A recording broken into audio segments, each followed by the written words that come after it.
बिस्मिल्लाहिर्रहमानिर्रहीम।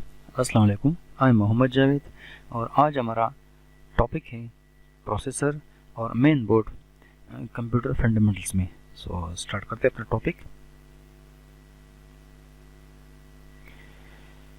Processor and main board. So we will try to discuss these two points in today's lecture. Processor. The processor also called central processing unit or simply said CPU. So processor का जो complete word है वो क्या है, वो central processing unit है, या short करके हम क्या कहते हैं, CPU कहते हैं। अक्सर हम इससे कंफ्यूज हो जाते हैं। जो हमारे पास कैसिंग होती है, एटेक्स या डेस्कटॉप जो कैसिंग होती है उसको हम CPU तस्वर करते हैं, हालांकि वो CPU नहीं होते, बल्कि वो क्या होता है, वो कैसिंग होता है, डेस्कटॉप होता है, टावर हो सकता है। सो CPU असल में क्या है, प्रोसेसर है। A processor is the computer's brain. Processor को कंप्यूटर का दिमाग भी कहा गया है। It processes data in binary form. ये डेटा को ऑपरेट करता है, प्रोसेस करता है किस फॉर्म में, 0 और 1 की फॉर्म में। क्यों 0 1 की फॉर्म में ऑपरेट करता है, इसलिए कि ये 0 और 1 को समझता है। यानी मशीन जिस लैंग्वेज को समझती है उनके इंस्ट्रक्शन 0 और 1 है। The processor in a personal computer or embedded in small devices is often called microprocessor. जो हमारे पास पर्सनल कंप्यूटर्स होते हैं या छोटे छोटे डिवाइसेस जो होते हैं ना, इसमें प्रोसेसर को माइक्रो प्रोसेसर का नाम दिया गया है। The first micro processor Intel 4004 था was invented in the 1971। So Intel का जो सबसे पहला प्रोसेसर था वो 4004 1971 में मार्केट में आया था। The processor is an electronic circuit that operates at the speed of internal clock। जो प्रोसेसर है, प्रोसेसर जो ऑपरेट होता है सर्किट के साथ, यानी प्रोसेसर बताते खुद क्या है, हमारे पास एक इलेक्ट्रॉनिक सर्किट है जो कि काम करता है, ऑपरेट होता है क्लॉक की स्पीड के साथ। जो क्लॉक जो इनकी इंटरनल क्लॉक होगी, इनके स्पीड के साथ ये क्या करता है, ऑपरेट करता है। The clock speed is also called clock cycle. इनको क्लॉक साइकिल भी कहा गया है। It is measured in the hertz. और इनकी जो स्पीड होती है वो मेजर होती है किस फॉर्म में, हर्ट्ज के फॉर्म में। So what is hertz? Hertz is the number of pulses cycle पर सेकंड। एक सेकंड में जितने हमारे पास हर्ट्ज होते हैं, साइकिल्स होते हैं, फ्रीक्वेंसीज होती है, इनको हर्ट्ज कहा जाता है।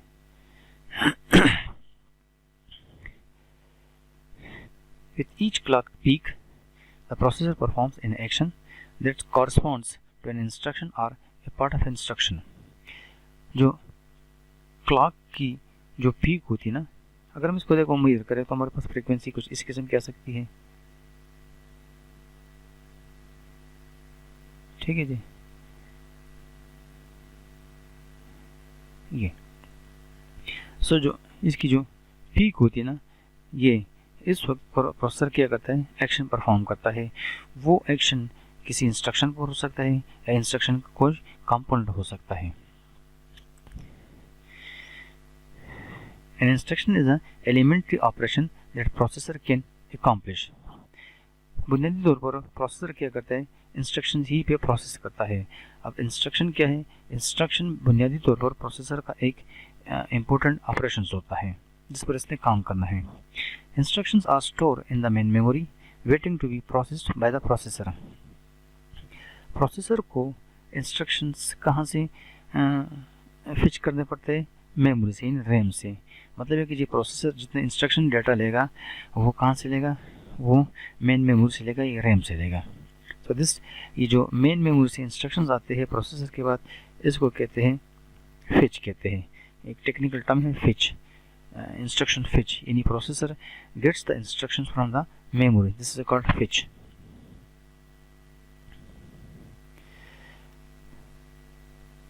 An instruction has two fields। Instruction में दो पोर्शन हो सकते हैं। the operation code, करना क्या है, which represents the action that the processor must execute।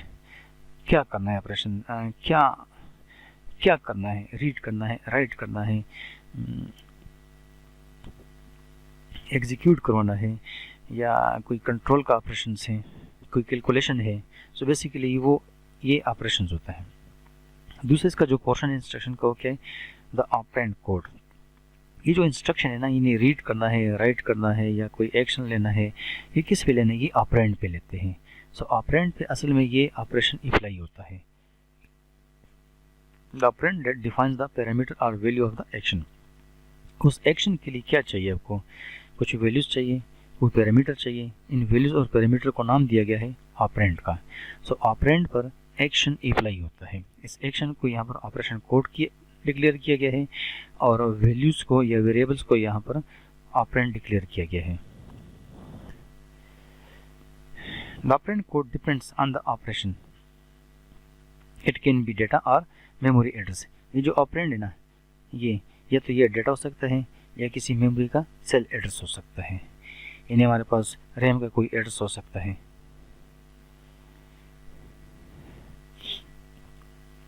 Instruction can be grouped by category of which the main ones are. Instructions हमारे पास ग्रुप हैं जो कि इन्हीं में से कोई हो सकते हैं। Memory access, accessing the memory और ट्रांसफरिंग डेटा बिटवीन रजिस्टर्स। मतलब क्या करना कि जी रैम से डेटा लेना और प्रोसेसर में क्या करना, प्रोसेसर में भी एड्रेसेस होते हैं, सेल्स होते हैं। इन सेल्स को नाम दिया गया रजिस्टर्स। सो रजिस्टर्स, मेमोरी से डेटा जाएगा किसको, रजिस्टर्स को। यानी रैम से डेटा ट्रांसफ़र होगा किसको, ये ट्रांसफ़र होगा प्रोसेसर में जो पोर्शंस हैं उनको रजिस्टर कहते हैं। या रजिस्टर से डेटा जाएगा किसको, रैम को। अरिथमेटिक ऑपरेशंस, कोई कैलकुलेशन हो सकता है। ऑपरेशन सच इज एडिशन, कोई एडिशन हो गया, सब्ट्रैक्शन हो गया, मल्टीप्लिकेशन हो गया, डिवीजन वगैरह वगैरह, इन सब को यहाँ पर अरिथमेटिक ऑपरेशंस का नाम दिया गया है। Logic operations such is the and or not, exclusive not, etcetera etcetera. कोई लॉजिकल ऑपरेशंस हो सकते हैं, कंपैरिजन हो सकता है। चौथा हमारे पास है control, sequence controls, condition connections etcetera etcetera. फिर जो एक्शंस होते हैं ना, इसकी भी मॉनिटरिंग होती है। जो डिवाइसेस होती है इनकी भी कंट्रोलिंग होती है। डिवाइसेस को चेक करना कि जी वो इनेबल है, डिसेबल है। सो इनके लिए जो सिग्नल्स कंट्रोल होते हैं इनको नॉर्मली कंट्रोल्स कहा जाता है। सो बड़े 4 किस्म के यहाँ पर हमारे पास इंस्ट्रक्शन हो सकते हैं। मेमोरी एक्सेस, डेटा ट्रांसफरिंग करना, कोई कैलकुलेशन करना, वो अरिथमेटिक हो सकता है, या कोई लॉजिकल ऑपरेशन अप्लाई करना, या कंट्रोल सिग्नल्स करना, सिग्नल्स चेक करना कि जी कहीं का फेलियर तो नहीं, डिवाइस रेडी है डेटा एक्सेप्ट करने के लिए, डेटा ट्रांसफ़र करने के लिए। एक शेप यहाँ पर मैंने दी हुई, देखें ये एक प्रोसेसर है, ठीक है जी, एक प्रोसेसर ये, और ये प्रोसेसर की कोर शेप हमारे पास आ गई है।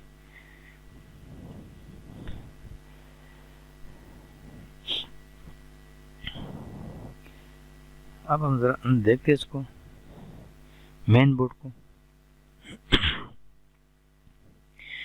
Main board alternatively known as the parent board, system board, planar board और logic board। So main board को पेरेंट बोर्ड भी कहा गया है, सिस्टम बोर्ड भी कहा जाता है, प्लानर बोर्ड भी कहा जाता है और लॉजिक बोर्ड्स भी कहा जाता है। The main board is the piece of a computer hardware that acts as a backbone of personal computer. It's the main printed circuit board, इसको पीसीबी भी कहा जाता है। याद रखिए जो हमारे पास पर्सनल कंप्यूटर होते हैं इसमें मेन बोर्ड का मेन रोल होता है, इसलिए इसको बैकबोन भी कहते हैं।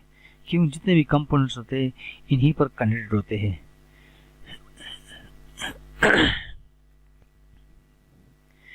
A main board holds many of the crucial electronic components of the system, such as the central processing unit and memory। जितने भी इम्पोर्टेंट कंपोनेंट्स होते हैं वो मेन बोर्ड की मदद से क्या होते हैं, कनेक्ट होते हैं। जिस तरह को हम बात करते हैं प्रोसेसर की, हम बात करते हैं मेमोरी की, etcetera etcetera. Main board provides connectors for the other peripherals. जितने बाकी पेराफेरल्स हैं इनके लिए भी ये कनेक्टर्स प्रोवाइड करता है जिनकी मदद से वो कनेक्ट हो जाते हैं। पेराफेरल्स उन डिवाइसेस को कहा जाता है जिस तरह इनपुट आउटपुट हमारे डिवाइसेस हैं, इनको नॉर्मली पेराफेरल्स कहा जाता है। अगर हम देखें ये एक मेन बोर्ड का एक शेप है हमारे पास। तो देखिए अगर बड़े बड़े कंपोनेंट देख नजर देख ली, ये एरिया, और मजीद फिर यहाँ पर आ जाए, ये प्रोसेसर सॉकेट है, यहाँ पर प्रोसेसर लगता है, ठीक है जी। ये डिफरेंट किस्म के PCI स्लॉट्स है जिस पर एक्सपेंशन कार्ड लगते हैं। ये रैम बैंक है जिसमें रैम्स को लगा दिया जाता है, और भी काफ़ी ज़्यादा यहाँ पर कंपोनेंट्स हैं। All components in a computer system are attached to the main board, such as the sound card, video card, network card, hard drive, etc. etc. So computer के जितने भी पार्ट्स होते हैं ना, वो सिस्टम में कनेक्ट होते हैं किसकी मदद से? मेन बोर्ड की मदद से।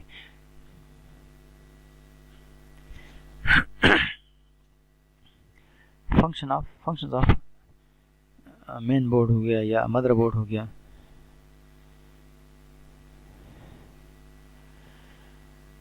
The functions of a computer motherboard are as follows. The motherboard acts as the central backbone for the computer, on which other modular parts are installed, such as the CPU, RAM, and hard drive, hard disk, etc. So हमने शुरू में भी कहा था कि जी इसका जो main function है वो क्या है? ये बैकबोन प्रोवाइड करता है कंप्यूटर्स में। क्यों? कि जितने भी हमारे पार्ट्स कंपोनेंट्स होते हैं इनकी मदद से कनेक्ट होते हैं, जिस तरह CPU हो गया, रैम हो गया, हार्ड ड्राइव्स हो गए। The motherboards are acts as the platform on which various expansion slots are available to install other devices interfaces. Motherboards एक प्लेटफॉर्म है जिन पर डिफरेंट किस्म के हमारे पास जो स्लॉट्स होते हैं, स्लॉट लगे होते हैं। स्लॉट जिस तरह हम बात करते हैं नेटवर्क कार्ड की, जिस तरह हम बात करते हैं साउंड कार्ड की, जिस तरह हम बात करते हैं यूजी कार्ड की, इनको अमूमन एक्सपेंशन कार्ड्स भी कहा जाता है। सो इस एक्सपेंशन स्लॉट्स की मदद से वो डिफरेंट कार्ड्स यहाँ पर अटैच किए जाते हैं। The motherboard is also responsible to distribute power to the various components of the computer. Motherboard ही की मदद से कंप्यूटर के दूसरे कंपोनेंट्स को पावर भी क्या होता है? मिलता है। यानी पहले पावर जाता है मेन बोर्ड को, मदरबोर्ड को, फिर मेन बोर्ड से पावर इलेक्ट्रिसिटी बाकी सिस्टम के कंपोनेंट्स को मिलती है। सो ये था हमारा topic. Any questions, any suggestions आप लोग कांटेक्ट कर सकते हो मेरे दी हुई ईमेल आईडी पर या सेल नंबर पर। Thank you ji.